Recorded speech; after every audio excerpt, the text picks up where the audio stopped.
Hello everyone, and welcome to this episode of my tutorial series on UDK. In this particular episode, we're going to be going over the UDK content browser, kind of what that does, what it is, how it works, and the basics of everything in that nature. So, if you want to open the content browser, you can click this little button up here. You can do Control-Shift-F, or you can click View, go to Browser Windows. You can do Content Browser, Actor Classes, Levels, Scene, or Documentation. Either one of those work because it's all in like the same little menu thing. And you can just scroll over to the Content Browser. Just click it over there. So we're going to be working pretty much mostly in the Content Browser for right now. Well, just throughout the episode. So that's really all you're going to be needing up. The first thing you'll notice is that you've got all this stuff in here. You've got lots of stuff. You've got sound nodes, sound cues, more sound nodes and sound cues. You've got some archetype stuff. You've got lots of sounds. Let's see. There's a sound class. You've got texture 2Ds. We've got materials. More archetypes. Yeah, some like texture 2D stuff. You've got some more textures. We've got some static meshes in here somewhere. Yeah, here's all the static meshes. So there's lots of stuff in here to choose from. And most of this you will only get if you install the the UT Game Project window option in the installation. There's like the two options, the empty, or you can install like the sample project for the UT game. I always recommend just doing the UT game, and if you don't like the game, you can just uninstall that part of it if you want to. But you get so many static meshes and things that it's just awesome. And one other thing about that is that you can, anything that's in here by default, okay, anything that's in here by default you can use in your level, in your game, if you want to, because it's in here. Because the people of Epic, in their software, they put it in here. That's it's their stuff. So you can use any of this in a level if you want to, because it's in here. And they know it's in here, so it's not like you're using stuff and they don't know about it. They allowed you to put it in there, so you can use it in your levels if you want to, and it's not a problem. As far as I am aware, it is not a problem. I have not seen any issues or circumstances that would dictate that you are not allowed to use some of these materials in your own game and make money off of it, because you would be paying the Epic, which is the company of that makes UDK. You would be paying them anyway to use their engine, and their engine has this in it, so it's just another resource. The content browser, essentially how it works is it's kind of like a reference point for the level to look back and reference materials, static meshes, and stuff. This is where everything that you will be putting in your level is housed. So, for instance, if I go to current level, well, I'm going to kind of put this off to the side over here, and you can see there's that light thing. Let's find the light. I don't know where it is. I don't actually know where that is at all. There's a light somewhere. Oh well. I'm not worried about it. I'll find something else. Okay, this little dude right here. There's the texture for that. There's the static mesh for this. That the texture's somewhere else. There's the texture for it. There's a normal map for this. It's just there's the sky texture. There's other sky textures that go with that to kind of create a material for the sky, which is there. Material instance constant is there. you've got all kinds of stuff that go into this level. Now this level doesn't have much, so there really isn't all that much here, but all of this is in the level, and it's being referenced to this. And if you change any of these original things, it'll change the level. Like if I change this material, I go in here and do the if I go and change this particular material up, it will change what it looks like in the level. Now, you may not actually see this particular thing in the level because it's just the default like material thing that is overlaid in there that UDK puts in pretty much every level. But you could change that up if you wanted to. Now, you just drag stuff in UDK into the level, and it's there. Or you can select something and then right-click and then just add it in. And so with the sound node way, we have a bunch of options to add it as ambient sound simple, loops, non-looping. Yeah, that's non-loop. That's non-looping, and it's toggleable or simple toggleable. And so we can add it in as a whole bunch of different things. Actually, if I deselect this and I add real quick, do like an ambient sound simple. I've got this ambient sound simple thing that I'm about to add, and it's asking for a sound node wave. And so this little green check mark, I go select something in the content browser, and then I click the check mark, and it's there. Now I'll talk about this, like sounds and stuff more in detail in a separate thing, but I just kind of wanted to demonstrate kind of how dragging stuff out of here works. So depending on how you're doing it, if you see this little green check mark anywhere in anything in UDK, it's always the same thing. It's use selected object in content browser. You'll need to make sure you're looking at what it's asking for, because I can't place a static mesh here because the static mesh doesn't make noise. It's asking for a sound. So you need to make sure you place the right type of thing, and it'll give you an error if you do the wrong thing. But it's asking for a sound node wave, not a sound cue. And I'll talk about the difference later on in a different other tutorial. But you can do that, and then there we go, it's applied. And so you can do that with all kinds of different things. Depending on where you're at, you can just drag it out. Now, I mean, in this case, I can't just drag this out. Well, I can actually, but you have really no control of how you place that in there. It's just going to be like the default thing. So you usually just want to place it in there. You choose from like some of those. But static meshes and stuff you can just drag out. Materials you can just drag out.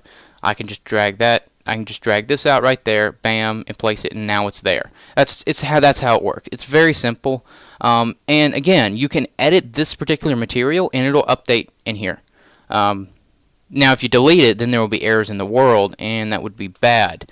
But that's pretty much how that works. So now back to this. Now, you may be thinking, okay, I understand how this works and what it is, but like there's a lot of stuff in here, and I would like to be able to sort through it, and that might be kind of difficult because I don't want to have to keep scrolling all the time. But the way that the UDK team has set up the content browser is very good, I think, because it's very organized when you get down to it. Right now, I just have it set to just everything. So it's organizing it alphabetically.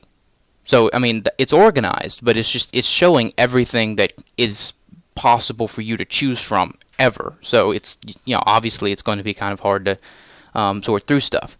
But first off, you have a search bar. So I can search for wall. I like to use that as an example.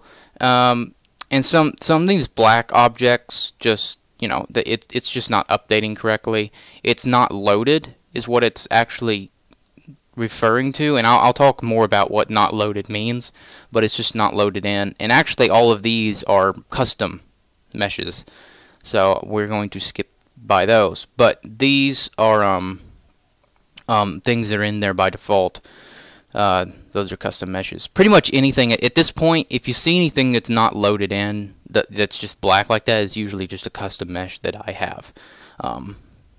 But all of these are like things that are tagged with wall, or has like wall in the name. Either they're tagged with wall, or they have like wall in the name or something like that. So these are all like walls. It doesn't have wall in it, but it's likely tagged with wall. Yeah, it's got wall in the name, bunker wall. So there you go. So I mean, we have everything. We have got textures and stuff. And you're thinking, okay, well that's nice, that's good, but I don't want wall materials. I just want to look at the static mesh walls. So you could do wall static mesh. And you do need to make sure that's capitalized like that so that it knows it's looking for a static mesh. And actually, it should, yeah, so if you type that in, you can get options, and you can do static mesh, and then you can do static mesh wall, and that's a little better. And then you get just static meshes that are walls. So you can do it that way. Personally, I don't like typing out the object I'm looking for. I'll just type like wall and go over here and just hit static meshes. And that will limit it to just static meshes. So, you know, and it'll include other kinds of static meshes, like this is a fractured static mesh. So it'll include all static meshes. So that's kind of handy, because then I can just leave this wall up and then I could switch over to materials. So I don't have to go up here and edit this. I can just switch back and forth the different ones I want. So that leads me to the next thing. Obviously, this thing right over here, which you just click the ones, and you can actually have more than ones. You just click the ones that you want to show. So it's now showing just materials and static meshes. Because before it was also showing textures, and I want to talk about textures real quick without getting too far off on subject. You cannot use textures for really anything. You can't, what I mean by that is you can't say, oh, this is a cool looking like white sort of brick texture. Let's drag that over. No, I want to drag it over. Okay, fine. Let's apply it to the thing. Go in the static mesh actor and find some way of applying it. Let's apply it. I want to, wait, no, that's not.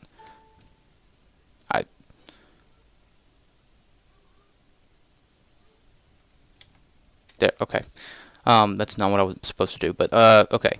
So like you can't just drag this on, and you can't like go in and apply it. It doesn't work like that because it's a texture 2D. Texture 2Ds are what make up a material. If you have any experience in photo, doing like materials or like doing image editing or stuff like that, where you're having to mess with like multiple kinds of, like, this is I'm stumbling over my words.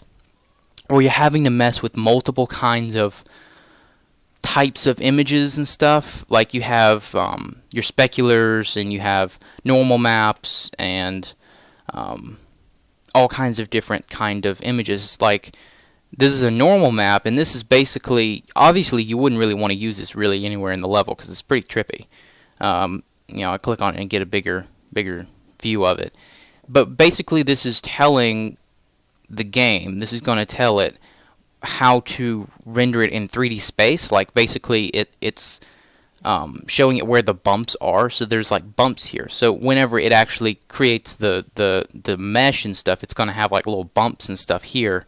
Not the mesh, but the image. It's going to actually extrude some of these parts and make little bumps, and it'll make it appear sort of 3D. But you can't use that as a normal thing. So what you have to do is you go and you create materials, which are made up of a whole bunch of smaller texture 2Ds. So you can see all these different texture 2Ds that are making up this one material. So that's how that works. And I know I'm clicking and opening these windows. I'm going to talk about that in a minute. I'm getting a little ahead of myself, but anyway, I just kind of wanted to say that real quick because it took me a while to kind of figure out what was going on, what the difference was. So I always like to help people out whenever I know I had trouble with something. So, there's that. And your favorites is not going to look like this. My favorites is obviously my favorites and what I use the most often. So if you want to customize your favorites, first of all, you can remove things by just right-clicking on it. And there's an add to favorites, but if you go to all types, the remove from favorites is gone. But the add to... crap. Oh, well, that was already in my favorites, so that's why it didn't work. But if you right-click on it, you can add it to favorites. So it basically just highlights the one that you can do. And those are both there. So you just can flip back and forth, add a couple things, and then remove things. And you can add as many as you want. Like you can have all types just in the favorites section. Because you get a scroll wheel. But there's just, because I don't have enough to require a scroll wheel, it's not giving me one. So, anyway. Now also, if you have a bunch, now like notice that if I switch to all types, it has all. So yeah, I mean I could select other things, of course, if I wanted to, but I have all selected. It's going to have everything here. I switch over to favorites. Now it has particle system selected, and it's only going to show that. So you can actually flip back and forth. So you can just have all types and then favorites and all types and favorites. So you can flip back and forth with that, and you can use that to your advantage. And of course, if you have a bunch of these selected, clicking all types will clear that and allow you to just start reselecting things. So that's also nifty. Now another way to sort things is by its status. So you can do things that are in use by the current level. Let me clear that. The loaded levels, visible levels, or just have that completely off. Tagged or untagged. Now I'll talk about tags in a minute. Loaded, unloaded, and I'm also going to talk about that in a minute. And then you can also check recent or show flattened textures. So those are some more options that you can use. So if you wanted to see like all the things that are in the current level, like I did before, you can click this, and then you can start editing some materials or something to change it up a little bit. Whatever you want to do with that. So the other thing is the tags over here. And these are very helpful for being able to find things. I'll use static meshes. So I just have static meshes right now, and it's showing every single static mesh that's here. So there's some, we've got all kinds of different static meshes in here, ranging in style, appearance, and materials applied to it, and all this kind of stuff. And you're like, I don't want to have to sift through everything. I just want to look at building stuff, architectural building things. And so that limits it down quite a bit. And it's strictly, building type things that you could use to create, your own kinds of custom buildings using these, particular things if you wanted to do so. So that's useful. And then you can narrow it down further. Like if I just wanted decoration type things, there you go. There's some decoration meshes. If I wanted,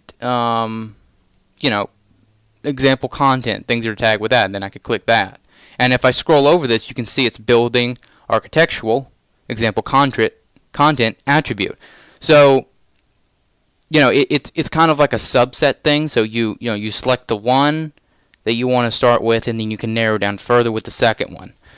And you could actually, no, because example content is only got 4, so never mind.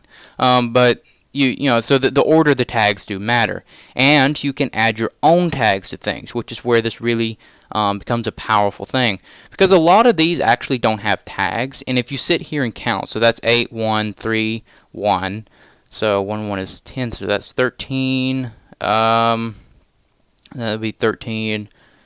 6, 19. So that's 19 things. Notice we have 109 with the building tag, but only 19 with enough of these secondary tags to be able to scroll through them. So some of them don't have enough tags. So you can go through here and select the ones that don't have those secondary tags and start applying them if you want to. So that's where it can become pretty powerful, is being able to apply your own tags to things. And you can create your own tags. If you click here and create tag, you can then tell it what group it's going to be under. So you can choose the type of group that it's going to be under. And you can't create your own groups, unfortunately, but you can choose which one of these would go under. And you could do none, if it doesn't fit under that. So you just choose none, and then you can type the name of it. And then you have your own tag. And you can delete tags if you want to. So if you don't find that any of these tags fit something, you just delete it. Destroy.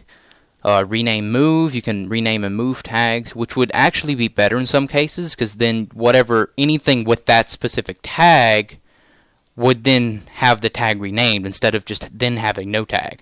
So if you decided to rename deco to decoration, all of these objects, all of the objects with the deco tag would then be renamed decoration. So that's good.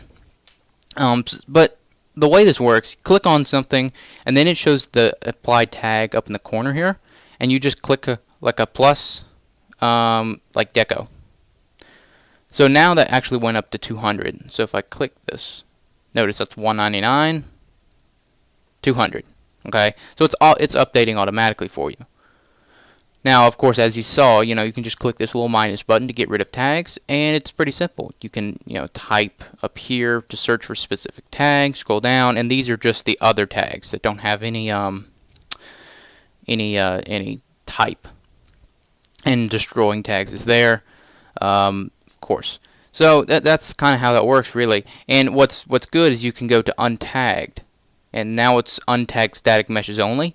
So now you can go through and tag all of these, and like you could tag this as foliage, tag this as foliage, tag all this stuff as like castle stuff, and then you could easily find stuff. If you're trying to make like some kind of castle game with foliage, then there you go. You can type castle and foliage as tag stuff, and it's very easy after that. Whoops. Very easy to do to find stuff afterwards. So that is very useful. And again, to open close this, there's this little arrow on the side that you can click, and that's actually on this side as well. So you can close both of those, and then move this up and down, and you can really customize your content browser space. Let me move this back down a bit. Okay.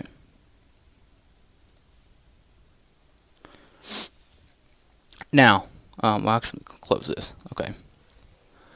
So the next thing is going to be this little stuff up here. I mean, you have some options that you can do right here. I guess to tell it what to search for. So you could like turn some of this off, so just search by name if you wanted to. But what we're going to be looking at is the new browser button, the float dock, and close.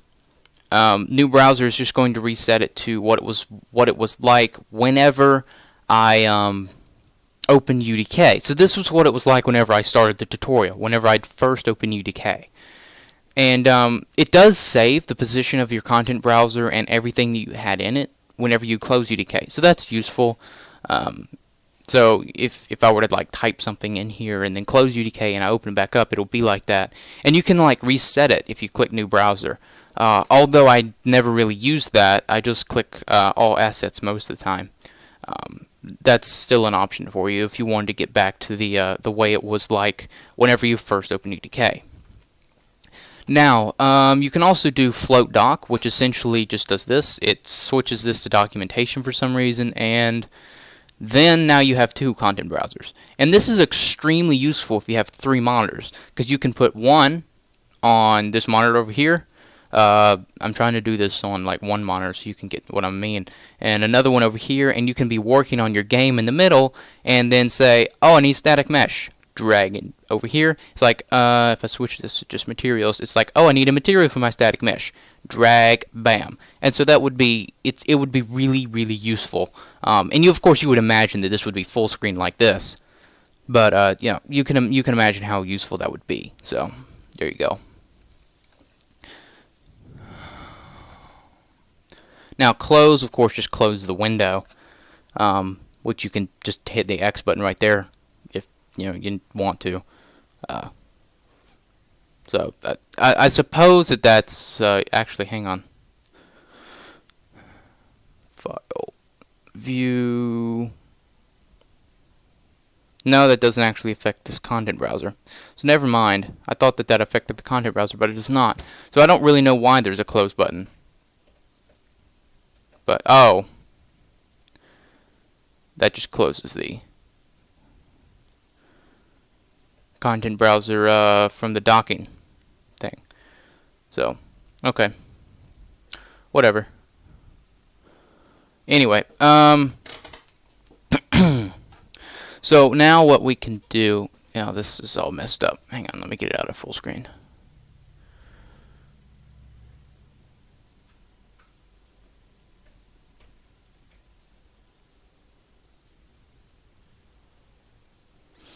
Okay.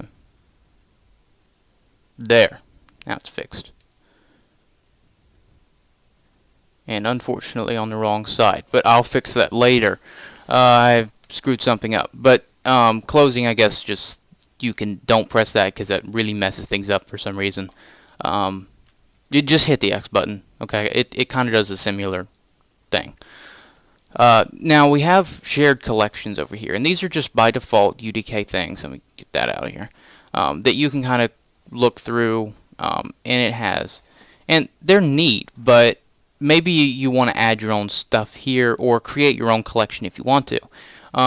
What you can do is just right-click on something, and you can remove from collection if you're already in a collection, or select something, and once you've selected something, you'll see like a bunch of plus things appears over here, and you can just click that and it applies it to that collection.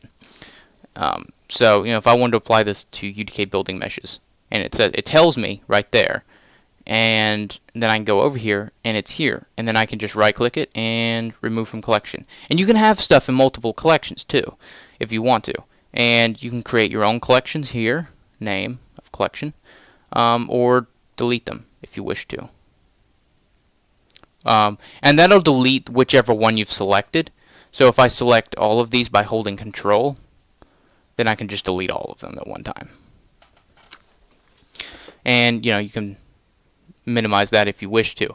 Private collections are, of course, and this is the shared and private is useful if you're working like on a server and you're using like Perforce or something to work with UDK on a server, and you've got a whole bunch of different people all connecting to like the main server. Then you can have shared and private. So like people who are working on their own computer could have private collections, but then the server could have shared collections. Is kind of how that would work.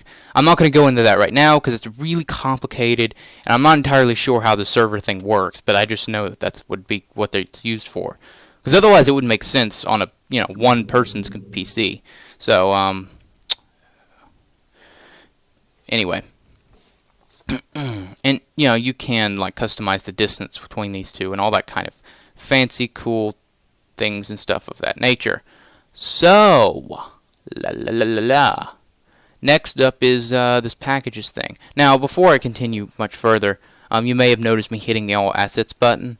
What that does is essentially, if it doesn't work if I've selected various tags and things like that. So, assuming I have all of this set to all, that set to off, that set to both, and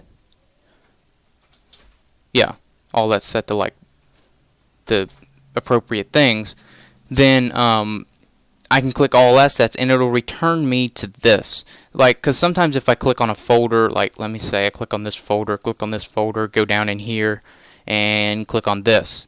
Well, there's really sometimes no clear way to know how to get out.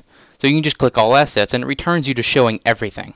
So it's just kind of a quick fix-all button, in my opinion. That's what I like to refer it to. So anyway, you can, as you were seeing, you can go through here and kind of see some of the different folders and how things are organized, and they're all in these packages. I'm going to show you what a package is. Okay, if I go to desktop and go to, where is it? There.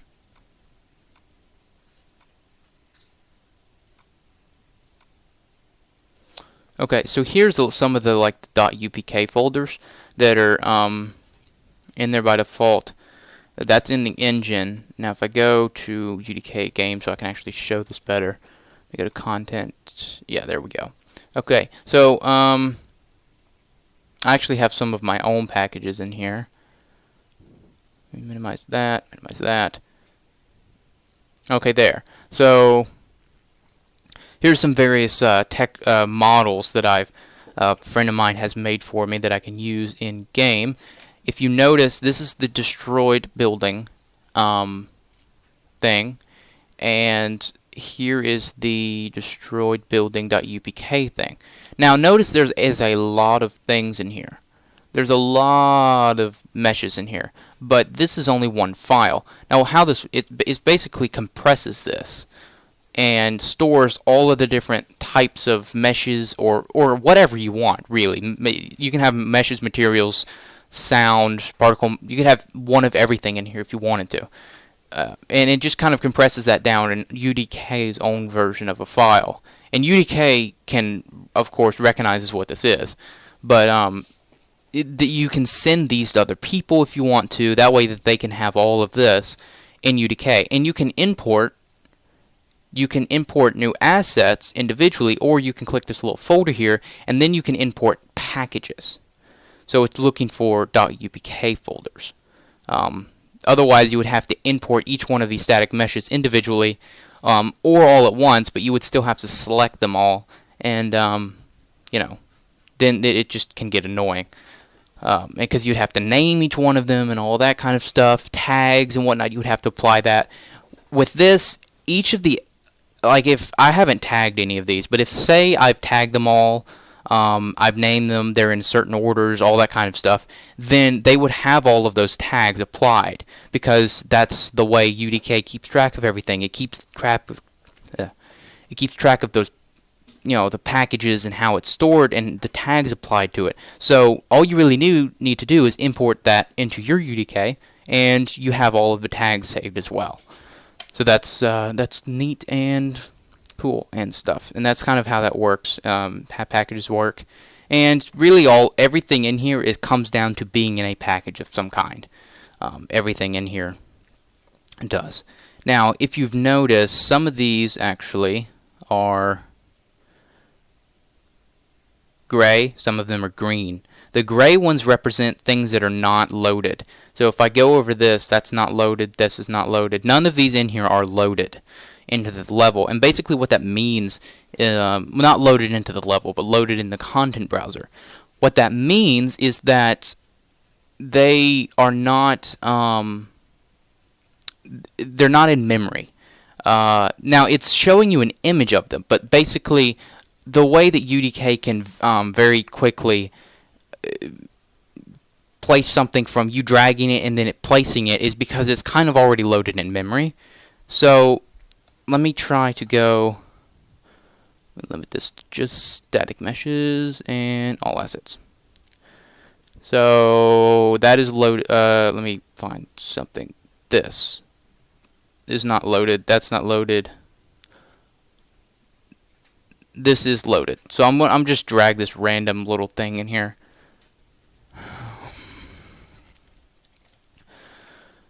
And if you notice, it very, very quickly just put that. Let me do it again. Bam, and it shows up. It's pretty much instant. And because it's already loaded in memory, so all it has to do is just display it in where you put it, and there you go. But this is not loaded. So if I try to drag this in, it's going to take a little time, and then it's going to load it into memory. And now the file of the map is technically a little bit bigger. And notice it said no collision model. It updated that. And it didn't really take too much longer. It just took a couple seconds. But it's kind of like it's loading, unloading things into memory. And you can tell things unload or tell things to load. And you can fully load packages so that you can just have everything loaded already. And sometimes by fully loading a package, it actually picks out a couple things that weren't already there, like that weren't displayed in the content browser, and it finds those and kind of puts those in there as well. So sometimes, so you need to make sure that you do fully load packages if you intend on using things sometimes. Normally, whenever I do open up UDK, I'll go ahead and fully load things so I can have a good idea of everything that's in the content browser that I can be loading. Of course, it does take up a little bit extra memory when it does that. So keep that in mind. So it shows like right there at the bottom. It says 8 kilobytes. That's not much, but if you kind of have been paying attention, it can be a lot. Because 109, 199, that's of 8 kilobytes. See, that's 125. That's 8. So that looks pretty small. It is kind of small, actually, for a static mesh, and it's obviously not much memory. But when you have that many things loaded, it adds quite a bit of extra memory, and that's just kind of how UDK handles things. So it's not bombarding your computer and exploding it because it can't handle everything that's in here. So that's how loaded works. And again, you have the loaded unloaded thing down there that you can toggle through. So that kind of covers everything. You can switch views here if you wanted to. So you could show it in just name alone. And you can scroll through things a lot faster here. You have all kinds of information that you can show. You can toggle through different custom styles and all that kind of stuff. You can do like this, so you have the name above here. And then you can drag this line up and down like you want to, and you can kind of display stuff like that. You could do split on the side and essentially drag and drag this line. And see, again, having multiple content browser windows allows you to be able to have maybe one with all the names and one with the pictures, if you wanted to do that. I usually just leave it on the pictures so I can actually see what I'm picking from. But, you can toggle those down there if you want to. You can change the size. So if I do like 200%, now I can really see very clearly stuff, but I also have to scroll sideways now. So that's really kind of annoying. Now if I do 50%, it fits a lot more of them, but oh well, I can't do 50%. 100% is the max, and that is the well, actually the 100% is the minimum. This is like the maximum. So that's a huge amount. So you can just drag sideways. I just leave it on 100%, of course. Reset. You can do a maximum of, if I did that, that's going to be the thumbnail size. So the thumbnail size itself is now really huge. Now if I do 64, that'll make the thumbnail smaller. So you can kind of get like a large overview, although you have to like really squint. I can barely see this. I know you guys can't see it on YouTube because YouTube kind of messes up the quality of things. I'm recording this in like 1080p at 60 frames a second, by the way, and then YouTube will like just butcher that and terribly, because it's just annoying. So I know you guys can't see that, and I can barely see it. So I'm gonna set this back to like no. So there's 256. It's kind of large, and then it has enough per thing so that you can see them, but there's a lot more scrolling to be done, though you can see them much better. But I liked 128. So of course that's up to you how you want to do it. And you could actually sort this ascending, descending. You could sort it by name, type, all that. So you could sort it by type, and then this will have each thing do this. Now it'll have everything together. It'll have every single object with objects of its similar type. But and that's good, but you still have to scroll through everything. So that's up to you how you want to do that, of course. But it won't really, it'll do that, but then each type will be in alphabetical order as well. So you can see pickups, pickups, pickups, and that's ammo, and then that's base B, and then B, A, and that's F. H, G, H, L, P, T. So you can see, it's alphabetical order, and then you can do ascending, descending for that. So you can change all that up. You can sort by each one of these, not multiple of them, obviously, but however you feel like doing that is how it will sort it. So there you go. That's kind of the content browser in a nutshell. Now, normally the content browser is over to the side here, but because I screwed something up and I forgot what I did, it's different. But just remember that the content browser is usually first. But you have all these other options up here. I'm just going to kind of talk about them briefly.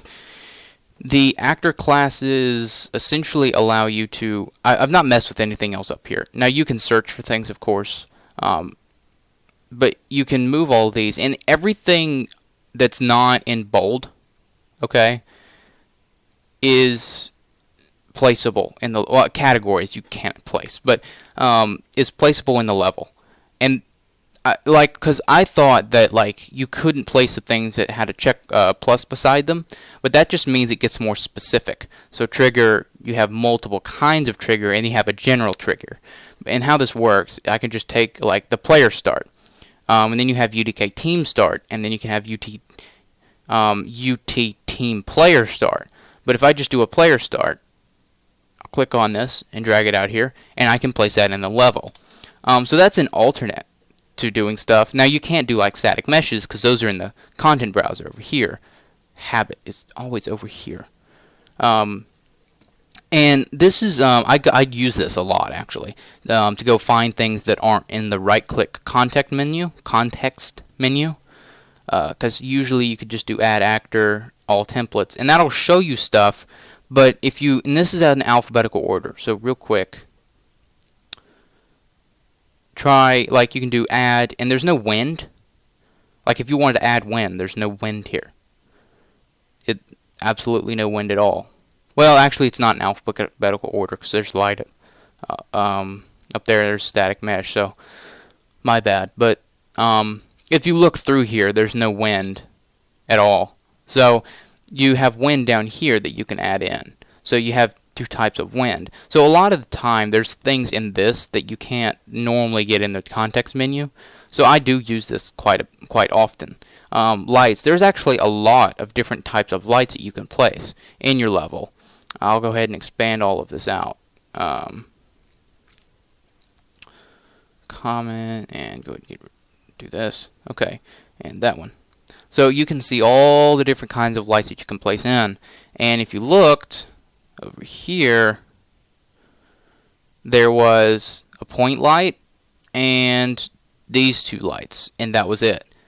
And this menu is just kind of a generalization of like the most common things that you would be putting in here. And not maybe the most common things, but just kind of an all-around for kind of general use. Everyone could have a little bit of something that they would be needing. And these obviously show that that was not all the lights that you could choose from.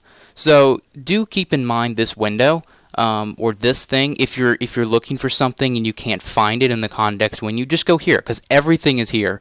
Even the stuff in that right-click context menu, it is here as well. So just keep that in mind. And again, you can drag things even if they have a plus beside them, like the player start thing.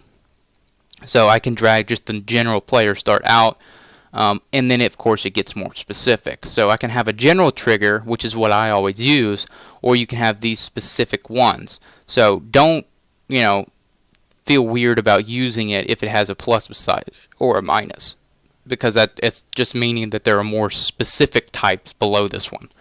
And you don't always want to use a specific type, because then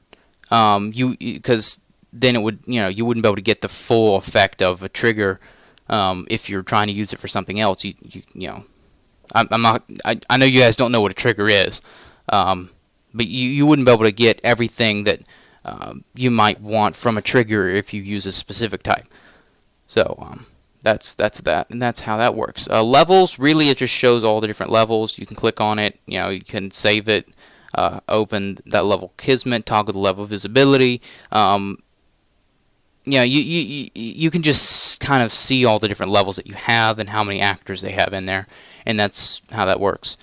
Scene, basically, for the current level only, it shows all the different actors, and actors being everything from sound to light to static meshes. Okay, anything in your level, and it shows all the different actors and stuff that are there, and you can click on it, double click it, and then you zoom to it.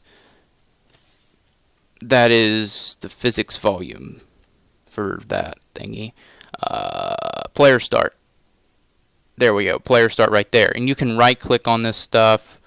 Well, no, you can't, but if I move this back over some, you actually have the options to that over here on the right side. So you can click on something and then mess with the options with each specific thing here. Double clicking it, of course, like I said, moves you to that in the level. So it's a good way to be able to kind of look over everything in your level and change things if need be. But one thing to keep in mind is that it won't be so easy whenever you actually have a normal sized level. This is like an incredibly small one. And I have like over 200 level actors in a level I'm working on, but it's not even enough to really call alpha at this point. And I have over 200 actors.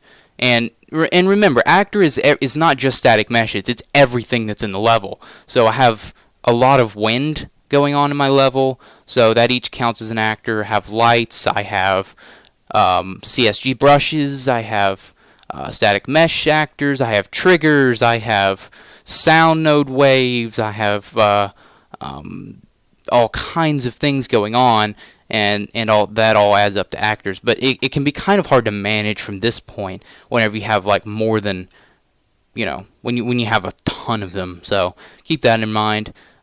Layers, I have no idea what that does. I'm not going to lie to you people. No idea what this does.